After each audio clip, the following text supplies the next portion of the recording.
Topic लेकर के आया हूँ मोमेंटम। अक्सर बच्चों को ये पता होता है कि न्यूटन का सेकंड लॉ क्या होता है, लेकिन सेकंड लॉ उनको पता है कितना पता होता है। मैं बताता हूँ कितना पता होता है। उनको इतना पता होता है कि F = del P upon del T। बच्चे क्या कहते हैं? बच्चे ये कहते हैं कि the rate of change in linear momentum of a body is always equal to the force externally applied on a body. हाँ, ये बात सच है, मैं थोड़ी ना कह रहा हूँ कि गलत है, पर इतना ही पता होना ज़रूरी नहीं है, इससे ज़्यादा पता होना चाहिए, बल्कि आपको क्लियर पता होना चाहिए। ये सफिशिएंट नहीं है कि the rate of change in momentum is equal to the force applied on a body. इतना सफिशिएंट नहीं, लेकिन आपको पता होना चाहिए मोमेंटम की टर्म बनी कैसे, ये मोमेंटम आया कैसे। हमें पढ़ा दिया जाता है कि P momentum is equal to product of mass and velocity. हमें ये कह दिया जाता है, अरे ऐसा क्यों, M/V क्यों नहीं लिखा, mv² क्यों नहीं लिखा, V/m क्यों नहीं लिखा। आपने कभी सोचा है कि ये P = m/v क्यों हुआ है? छोटी सी बात है। देखो, हर चीज़ ना एक्सपेरिमेंट पे डिपेंड होती।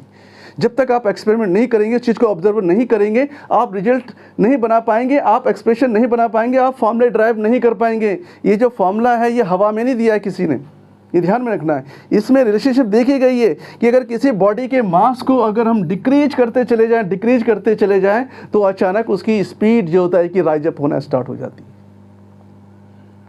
और अगर हम किसी भी बॉडी की स्पीड को अगर इंक्रीज करने लग जाएं तो उसका मास डिक्रीज होने लग जाता है।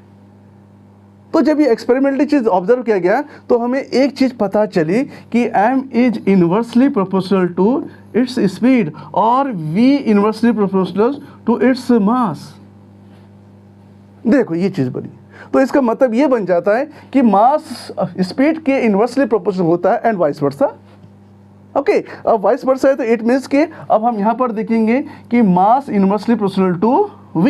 तो यहाँ से क्या मिलेगा आपको? यहाँ से आपको कोई ना कोई कांस्टेंट तो मिलता ही। जैसे आप k कह देते, यूजबल उसकी v कर देते, v को उधर मल्टीप्लाई कर देते, m/v = k बन जाता है।